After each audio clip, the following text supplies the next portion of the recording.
I rise today to bring attention to the tragedy Christians in Nigeria are experiencing. The deadly terrorist organization Boko Haram is trying to eliminate the Christian faith from Nigeria.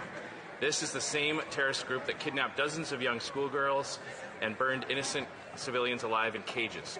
According to reports, over 3.5 million people have been forced to flee their homes. 3 churches are destroyed every single day. 7,000 Christians were massacred this year alone, and the faithful must now meet in secret or in burnt-out sanctuaries. Sadly, the world is turning a blind eye to the plight of Christians in Nigeria. There are no embedded journalists covering the violence. There are not daily updates. Politicians around the world are not asked questions about how they will respond. We cannot ignore this violence and tragic loss of life. We must speak out and shine a light on what's happening so that people can donate to relief efforts and provide support to those displaced by violence. To my brothers and sisters in Christ, we know you know the power of prayer. We will not forget you. Stay strong. Keep the faith.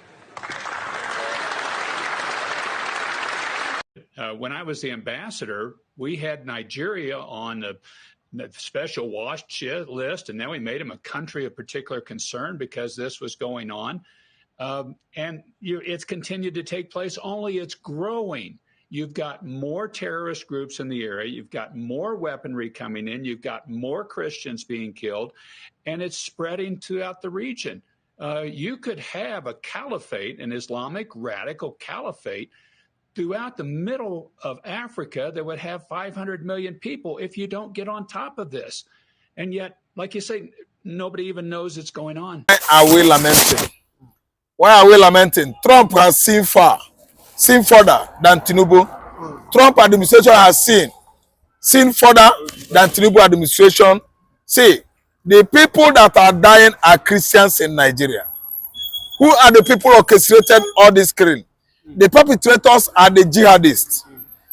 And evangelism, conquest, that started in 1804 by Ottoman and Fodio is on course. Why? The Fulani Janjaweeds blinded the Hausas, blinded the Mid-Belt, blinded the Yoruba, but not the Igbos. That's why every day churches are burning down at Mid-Belt. Southeast stood up on their feet to resist burning down of Catholic Church, Anglican Church, and the Pentecostal churches that's scattered all over southeastern Nigeria. That's why Nigerian government rose up to say they are terrorists. IPOB Igbo man is a terrorist because we are fighting Islamization evangelism by the Fulani Janjaweeds. So now it is known to the Americans that churches are being destroyed, Christians are being killed on daily basis. Chetima refused it. Tinubu doesn't want to brace it up or agree with the American findings or investigation that Christians are the one being killed and maimed. Go to southeastern Nigeria, you will see it by yourself. Reverend fathers died in their large number, not natural death, but assassination by Fulani headers, by bandits and Boko Haram. Listen, it is no news. The killings in Nigeria is bent towards only Christians. Muslims are the one ganging up against Nigerians because they know it within themselves and they don't want to come and own it up that they are the one. These people, they operated in Kenya. Today, we have Al-Shabaab attacking Kenya. These people, they operated in Uganda. Today, we see Al-Shabaab taking over the whole Uganda. That Es Salaam is the capital of Uganda. Today, they operated in Angola. Angola was annoyed and sacked all Muslims in Angola. They don't want mosque. They operated in Southern Africa. You see what is going on in South Africa. They don't want Islamic radicals. Then again, it's happening in Burundi. Bujumbura, the capital of Burundi, has been, subjected to this kind of incessant attack by Al-Shabaab. They are fighting Islamists today. Look at Congo, DR. They use other form of pressure, mounted on the government of the day, and it's from the axis of Britain because Britain and Belgians colliding together to fight Congo DR. Because what? Too much gold and precious stone there. Why is all this thing going on in United Nations? Nigeria is a peaceful place before. Fulani Janjaweeds and all their sister tribes, because they are all Muslims, invited ISWAP, invited ISIS, Al-Qaeda and Boko Haram, and they began to kill Christians from Adamawa axis, southern and northern Kaduna, Bauchi, Yobe, Abuja, Plateau states, Taraba, Benue, and Kogi are where you have Christian, communities most in the Mid-Belt. They began to reduce them in their large numbers since 2019 till date. Over 200,000 Christians were killed. Muslim ticket is not paying us any good. Tinubu knows it. Chetima knows it. Chetima, that is vice president today, the whole world still watches on social media where he attends to the bandits, the terrorists in the bush, kissing and pecking them on their various cheeks. That has actually proven that we have terrorist organization in our government. So why should I just derail from saying the truth? The Igbo man, they are killing the Igbos in their large number. If not because of the resilience of the Igbos, Igbos would have vacated the southeastern Nigeria, find themselves in Cameroon and Gabon, as far as Equatorial Guinea. But we resisted them. We stayed there. When they come, we fight back. When they come, we fight back. When they attack, we retreat and attack back. That is what is going on in this part of the world. But I'm giving kudos to Trump administration.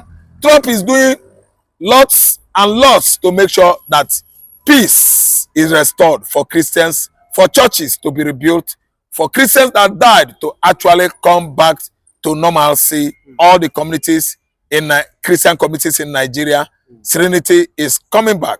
I turn my back on AU, ECOWAS, and rest of them on the continent of Africa because they are still under the British tutelage. Britain is busy destroying all its colonies in Africa, playing the role of ganging up against oppositions that are doing well, bringing social amenities development to various countries that are colonies to Britain. Britain are fighting them for good. Why? Britain is busy reaping Africans. They are colonies of their natural resources, their natural endowment that God has given them. Gold, diamond, bolt, californium, uranium. Britain is busy reaping Ghana, reaping Nigeria, reaping Kenya, reaping Gambia, and all other colonies within the British, context.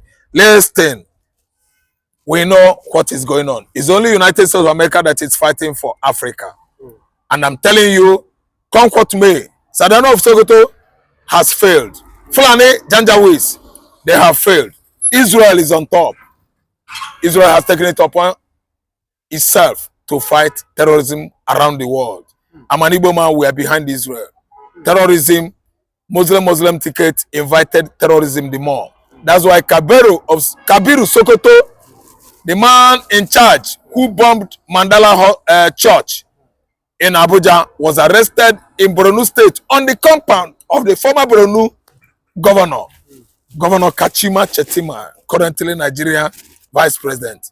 Stop deceiving yourself. Reality is reality. There's no how you can extinguish candlelight on the top of mountain.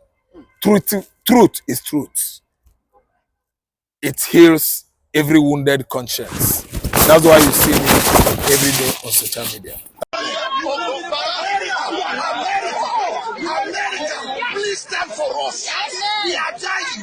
America, I'm begging you, save our life. Look at this one. Let's use them. Let's use them. Please, why allowed us to survive? Please send your men to come and save us. Because they have already finished the money to finish us. Also, we have nobody. Only God in heaven can stand for us. Please, I'm begging you, United Nations, your silence is getting worse. Yesterday, one of my colleagues, Reverend, was slaughtered with his wife and his children. And I'm right here, look at women. Immediately they were communicating after the Fulani herdsmen have really burning down 2 villages. Then the soldiers came in, trying to cause confusion. And who are these army men that are using machine motorcycle. After them get the shoots, they will go, will stand for us. We have nobody. Everybody, we are now ready to do the last prayer. This Islamic agenda is taking over the nations. Now live at the police station in Barkiladi. Look at those at the IDPs. We have nobody to stand. And we're at the survival. Now more IDPs are being added.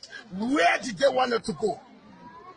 They have already signed our land, has been relocated to them. They have signed our villages, have been relocated to Fulani husband. And nobody is talking. Even my colleagues, reverends, are keeping quiet. Women are dying every day. Men are dying. What do you want us to do? Please, please, I'm begging you, congressmen of London, please, stand for the helpless. They have nobody. Burudai, I know you are a friend of mine in Facebook. Fulani can control you however they like. Once they announce it, Yoruba newspapers very foolishly and stupidly will support them because they want Tinubu as the president. And you are all dying every blessed day. You are all dying every day. Have you people reason up to say that what is happening in Nigeria is bad? There is no way that Pastor Andy's daughter will not be alive today. That is the price you pay for duplicity. That is the price you pay for treachery. That is the price you will continue to pay until you rise up and say enough is enough. Balkanization of this country may not automatically end the insecurity.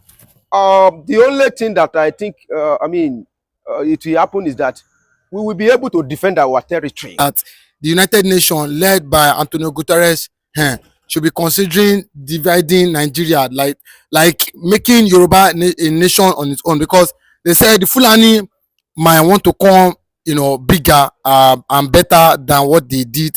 That enough is enough. That Nigeria is no longer working as a nation. What is your take as regards them writing to you? Thank you very much.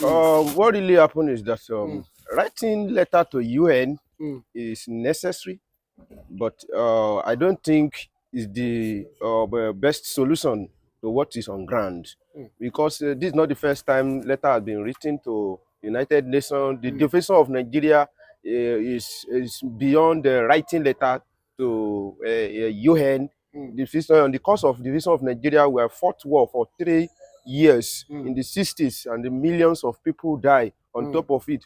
And we are still remain one. And Professor Banji Akintoye has again championed the cause of the balkanization of this country. Yet we are still on it. Sunday Igboho try his best. Nnamdi Kanu still on the case, and Simon Ekpa and the rest of them. So I think when you are doing something in the same way, you can't expect a different result. The vision of Nigeria is one. Another thing is that why we are still remain together as Nigeria, why can't we look for the way to protect our territory? The 130-something group is not a small thing. So the effort they used to write letter, if they put it together and organize for how people, how they are going to protect themselves, and if it is a defensive battle you want to take to these people, do it. And if it is offensive, let's do it. Let's make sure that our community are well guarded instead of busy writing a letter. Letter can't do anything. These people, they know what is going on. Even United Nations or whatever the organization that is write letter to, sometimes, yes, they are compromised. Sometimes we see how they are backing. Yes, sometimes. Are they really corrupt? Some people say they cannot give, and there is a corrupt, just like what Trump said. They have their own interests. It's not that you will bribe them, but they have their own interests.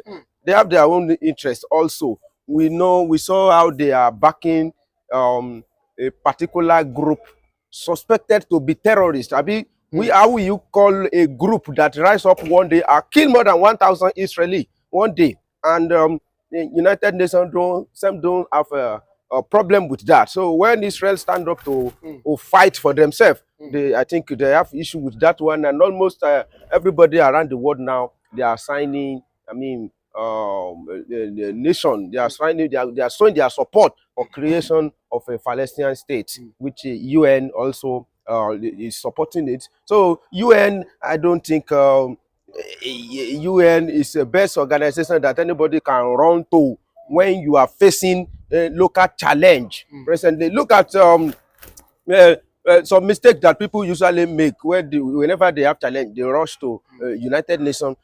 For a case you can, I mean, settle locally. Look at the case of this lady, Natasha. When Natasha have issue with Akpabio, before we call Jack Robinson, he went to that United Nations, the arm of parliament. And what happened? What happened about it? Have you seen any result about it? So, so for me, writing letter is not the best solution. The best solution is to look for how to guard our community, especially Yoruba territory. And I think the best person they should write letter to at this moment is President Bola Ahmed Tinubu.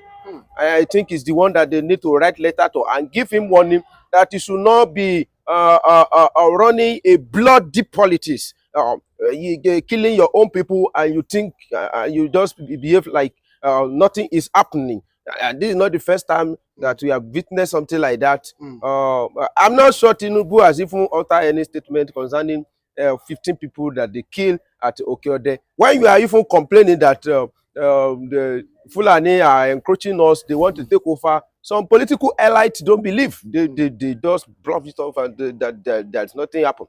I could remember somebody was arguing with me on another platform when I call attention of people about insecurity in Kwara State. He was telling me that majority of Kwara State that they are safe. And I was like, so you will be watching until the whole Kwara State was engulfed in insecurity, until they set the whole Kwara State on fire. That is when you will know that there is problem. They are sacking people in small village. They are chasing them away. So many small community in Kwara State has been desolated. People are running away every day, and they are moving from the Kwara North to South now. They are moving. So by the time they are ready, all the place where you have Yoruba people there, they have chased them away. That means if they are ready to move towards another side, towards all this Oro, Kwara, Oro, Ofa, and whenever they reach that place, Osun State is not far. Osun State is not far. So Kwara State is like a boundary and a bottleneck, and it has always been our bone of contention since the day of Afajaz. That is where those are the area where the case of Afajaz happened, before they take over Ilorin during the old Royal Empire. So it's a very, very serious issue that beyond writing letter. And if they want to write letter, they should first of all write it to President Bola Ahmed Tinubu and call his attention to what is happening in Kwara State before everywhere will be engulfed. And it should not politicize anything. The Southwest protection should not be politicized. The Southwest security should not be politicized. People should not be slaughtered on the altar of politics. Our president should not keep quiet because he wants a vote from Fulani, or you want power from Fulani, because if you think that you are safe, you are in Lagos, Oga, oye to karawo, ole karede. Okay, but we've seen Nnamdi Kanu come out on one of his viral videos. He said that the Yoruba should not, be in friendship with these Fulanis. That in the future, in the near future, that the Fulanis we want to invade the Southwest, and which is truly happening now. Do you not? What is the Amoteku? Are they not working, or are they not functioning in Kwara State? There is no Amoteku in Kwara State. It's Kwara not part of Kwara. You see, historically, Kwara is supposed to be part of Yoruba, but we Yoruba self, we don't see Kwara State as Yoruba land at this moment. When we want to talk about Southwest politically, we talk about 6 states: Lagos State, Ogun State, Oyo State, Osun State, Ekiti State, and Ondo State. Those are the states we consider as a Southwest. So Kwara State themselves, they don't see themselves as part of us. Because if they see themselves part of us, when we are doing Amotekun, maybe they will have done it. maybe they will have joined. And since they think they don't need Amotekun, well, maybe they will form another security architect that they will give it another name. So, but they are not under the umbrella of Southwest.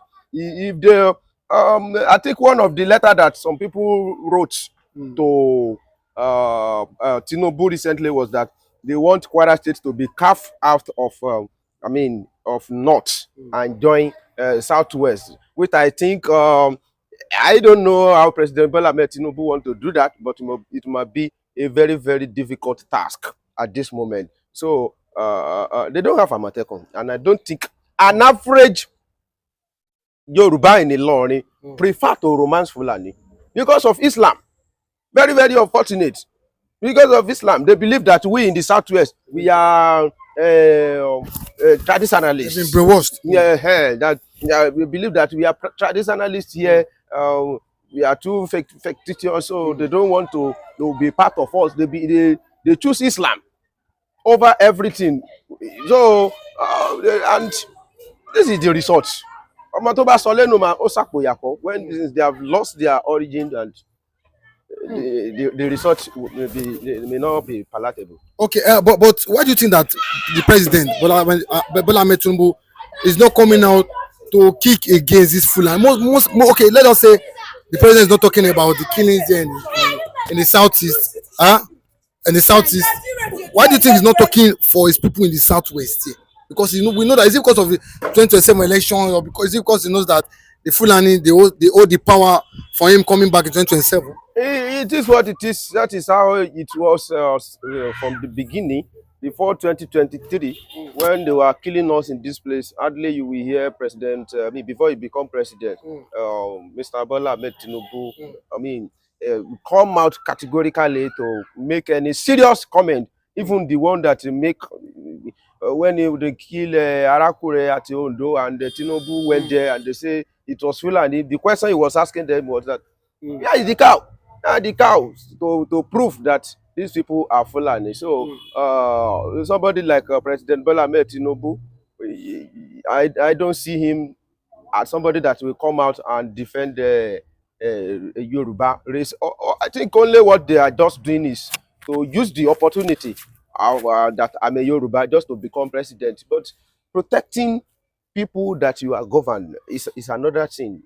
And I don't think President Bola Ahmed Tinubu will come out and ask these people what is happening. They will be, I don't know the kind of politics that you will be playing, and you'll be looking at your people being slaughtered every day, and you thought you are doing politics, you are on top of it, or anything. I don't know what I don't know that kind of politics.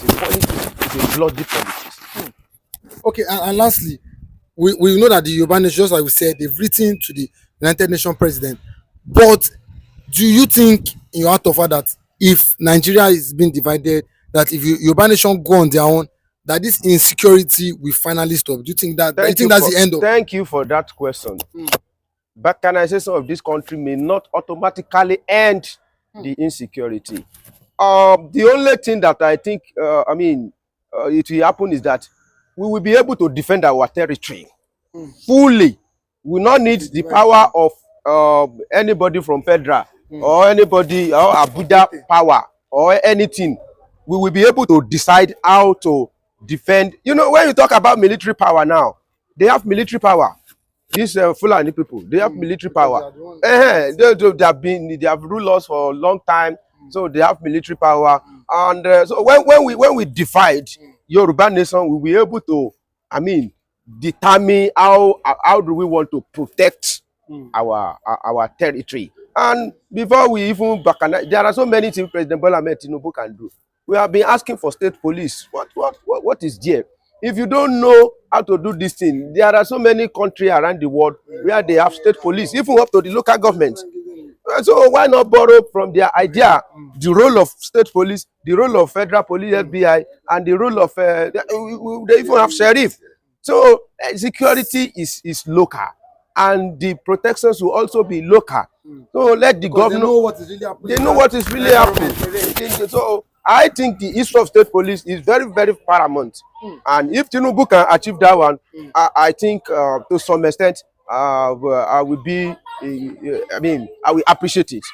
Gutierrez is the man to talk with, and do you think that the Yoruba nation are regretting, you know, aligning with the Fulanis? Of course, you know, Ekweko Amagba, isi na isi ramana mmadụ karịrị bịa. Oh, yo. Listen and listen good. The Yoruba nation that are coming up now is, although there is a saying that when a man wake up, that is his own money. They themselves that is waking up now and reporting and crying, they easily forgot what they did during the war. When they now form alliance with the Fulanis to kill the Igbos, to commit genocide, what happened now? You see the reason why the Fulani, that the Fulanis are calling on Yorubas to, after they don't want to allow Igbo to rule, they prefer Yoruba. Because they know that those ones are easy to be controlled. And now the Yorubas are now saying that, it is better to follow the enemy. No, there is a saying that the angel the devil I know is better than the angel that I don't know. So the Igbos are already the devil that Nigeria know. Fulani know. You Hausa know, Yoruba know. So now Yorubas, the thing now started in their own end now. It is telling on them, go to Kwara State. I remember when I told you people that very soon, those things that happen in Okigwe will soon be happening in one of the Yoruba states. And as you see it now, in Kwara is not, they are, you know, immediately Mahmoud arrived in Nigeria, they give warning to Yorubas in Kwara State that they should evacuate. And believe that the ones that they carry, that they are suffering it today, are those who have refused to relocate from their ancestral land. They are the ones suffering it. As at the time that this thing started, 12 was killed, but a day later, 20. And as I speak to you, it should be over 100. In Kwara State now, communities, villages, schools, churches, you know, different things, activities is no longer going on in Kwara. Yeah, everybody, the one, and the protest which they are protesting, let me tell you, what did he just say? Did they have the governor? The governor of Kwara State, is it a Yoruba man?